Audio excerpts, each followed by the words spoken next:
Getting your finances in order and also managing them smartly would be a solid foundation for a successful life for you and your family in Canada.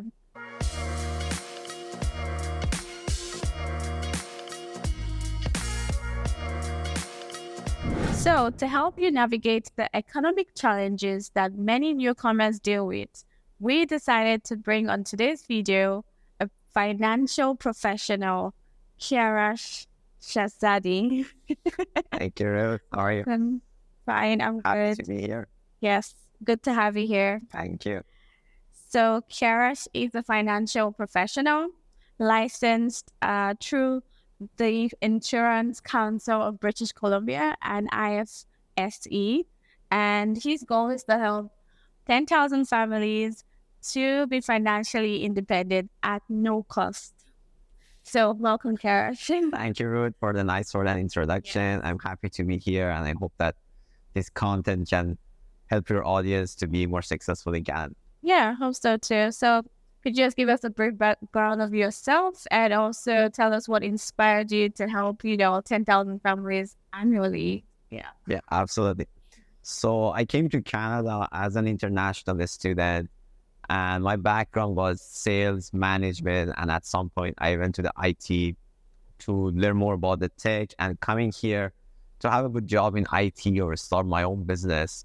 But soon when I come to Canada with my wife, I realized that there are a lot of unknown things that I don't know about this country, their system, and I faced a lot of financial challenges, same as many immigrants that come to Canada. And that was my motivation to learn more about finance and actually have a good plan for myself and my family. But after coming to financial industry, just to learn more about these things, I realized that that can be also a career for me to share the information and educate other families so I can help them be successful as well. So I decided to postpone my IT plan and come to financial industry, get licensed, and build a team that together we can help families to be more financially literate. Oh, that is very inspiring. Thank you. So, how important is financial literacy in Canada? So in my opinion, financial literacy is important in any country, and especially Canada, that for most immigrants, including me, is a new ecosystem. I would say we all needed to learn more about financials, how to manage our finances, learn more about the debt system, credit system, and basically have a financial plan for the future. Because we all come to this country with a lot of goals and dreams. And without having financial knowledge, those goals and dreams are not possible to be coming true. So I would say it's very important for everyone to learn more about finances in Canada. Yeah, I agree. I agree with you. And just on that point, do you think, because a lot of people feel like, especially from where I grew up, people always point on just saving, like saving money and all of that. So would you say that just saving is a good financial plan? I would say just saving is not considered a financial plan. It can be a part of a financial plan. It's a good strategy to save money. But at the same time, whoever save money, they need to think about, are they actually gaining money by just saving, or they're losing money to the inflation? Because historically, inflation in Canada is something around 4 to 6%. And if you're just saving, on paper, we might think that we are saving some money and we are having money, but in reality, we are losing the money to inflation. So as part of a financial plan, definitely saving is really good, but that saved money need also to be invested and grown somewhere so it can be above inflation and basically earn some. Yes, I don't know. I heard something like money isn't supposed to be kept. It's supposed to be moving. Exactly. Use money to make more money. Yeah, Exactly. I totally agree. And on the area of financial advising, I feel like a lot of people, I would speak from maybe where I come from, I don't think a lot of people really use financial advisors. People self-teach or they learn from other people. But do you think that you need to have a lot of money, or is it expensive to have a financial advisor? Yeah, that's a very common question that I get asked, because the way that the banking system is designed in Canada Yeah. gives this idea to people that they need thousands of dollars to go to the bank or have a financial advisor, or they need to pay them a lot to have a financial Sure. plan. Sure. To answer that question, I would say yes and no. So if you want to go just to the banks and have a financial plan, absolutely, you need a lot of money to go to somewhere like a private level of banking. But working with independent financial advisor is a little bit different. Financial advisors like me, our goal is to educate people and help them build the wealth, so they don't need to come with a lot of money. We're gonna help them to build that wealth that they want. Yeah. And in some cases, like me, it's not expensive. It's at no cost to sit down with me. And in some cases, it's much better than maybe banks, and it's less expensive of seeing with a financial advisor. So I just suggest sitting down with financial advisors that they feel comfortable and get the idea, and don't postpone it to the time that they're gonna earn a lot of money, and then after that, meeting a financial. That's true, because if you earn a lot of money, how do you then manage the money if you don't have, dedication? Yeah, that's true. True. And we know that there are different kind of bank accounts when you come into, because now we're talking to newcomers. Like, imagine you're just coming into Canada and you have no idea of, the bank accounts or what exactly, the accounts that they need to have. What would you say are the different bank accounts for newcomers or available for newcomers in Canada? Yeah, that's a really good question. And I would say newcomers, when coming to the country, they need to think right away about saving money and like doing something for their financial future. And one of the best accounts that can help a newcomer is an account called TFSA, which stands for Tax-Free Saving Account. That's a place that they can actually save and invest money, because many newcomers coming here, banks only offer them saving accounts, which on most saving accounts, they can only earn 0.5 to 1.5%. And as I explained, it's below inflation. But in a TFSA, they have the power to choose different type of investments, and even start saving as low as $25 per month. So that can be also an option for a student. Yeah. So So that's what really I would a suggest. lot of money. Yeah, to absolutely. Okay. All right. And in that light, since we're talking about students, what's your advice for students, or how students can start working on their way to a good financial plan? I mean, I'm a student. I don't know how much I'm making, maybe $10 per hour. I don't have a lot of money, but how do I start to gradually build my finance even as a student? What would you advise? So in my experience, when I came to the country as a student, there were a lot of new and exciting things for me, especially coming from Iran, a country that is under sanction, and there are many things that was not available to us there. Coming to Canada was like a heaven for me. Everything was available, all new things, shiny things that I wanted to buy all of them. I know. And I would say for students, saving is okay. Saving is good. As soon as they found a job, maybe they can start saving $25, $50 per month. But controlling the spending habits, that's the key for the student in the first couple of years until they settle. And I think they can graduate and have a better income.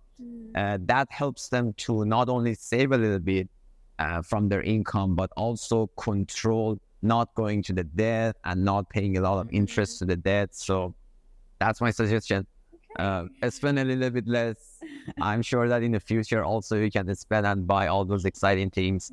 That helps a lot in a couple of years. True. Thank you so much.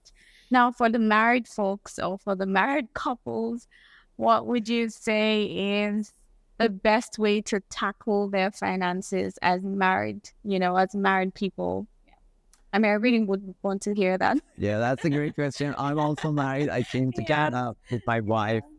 And honestly, the answer to that question is a little bit out of my expertise, but I'm just sharing my experience that number one thing that helped me and my wife to be on the same page was actually clear communication.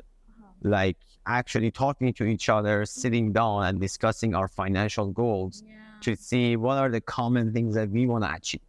And then after realizing what are the things that we want to achieve, Now we seek expertise, maybe having a financial plan, working towards that goal. But having a good communication between couples, that's the key to even having a good life, because that's what's happening to me and my wife, and we are living the life that we want in Canada. And that helps a lot to be on the same page while we are working hard. Yeah. And we know that we are working hard toward our financial goals and we are on the same page. Yeah, that's true. That's true. Oh, that's great. So let's move to life insurance. Um, do you think life insurance is important to wealth building? What is life insurance? So I always consider life insurance as an elevator. Okay. So let's say while in young ages we are working and we are building the wealth, we are going up the stairs. Mhm. And God forbid, if something happens to me or my wife, of course, the other spouse is going to go through a lot of sadness and grief. But consider life insurance as an elevator.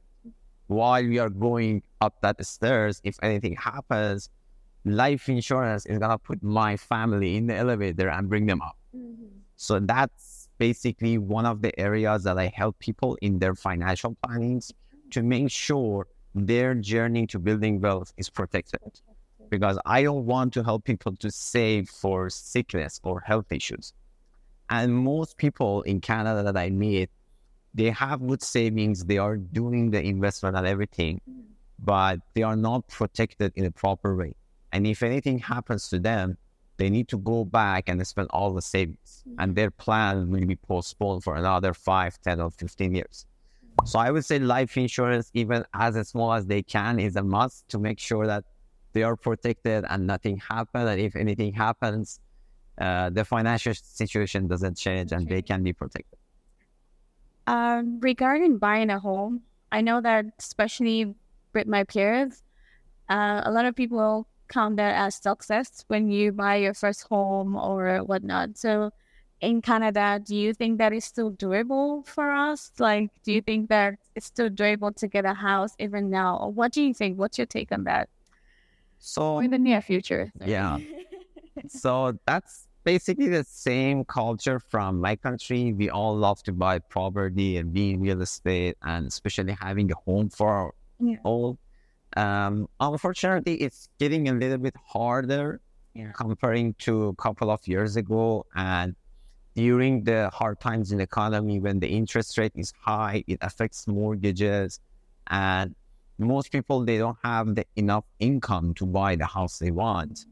But what I realized during the past couple of years that I was in Canada, I realized that through learning more about what is mortgage, what is interest rate, how they work, and also maybe being open-minded to new opportunities and new ideas to have a better income, that might help to buy the dream home that we all want. Yeah. Because I believe this is the land of opportunity. And maybe if we are open-minded to new things, we can have a little bit more income, and then we can learn about the financial side.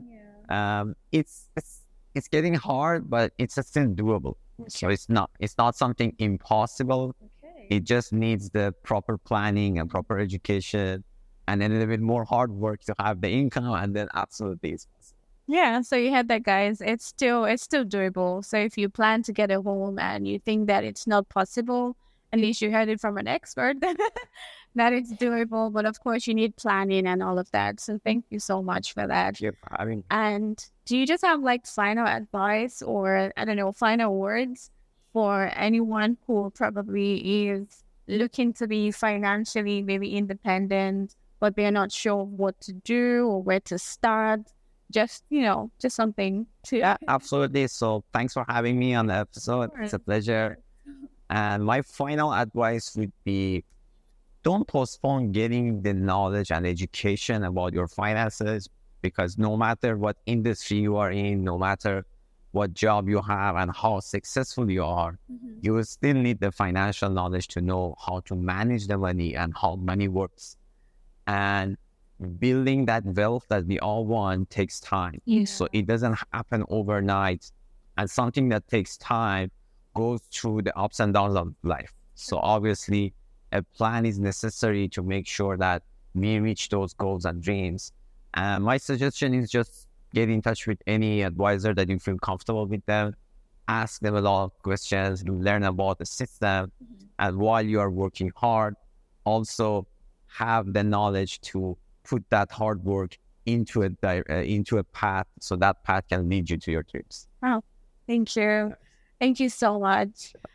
Thank you really, really so much. Thanks for having me. I believe that a lot of you have gained knowledge.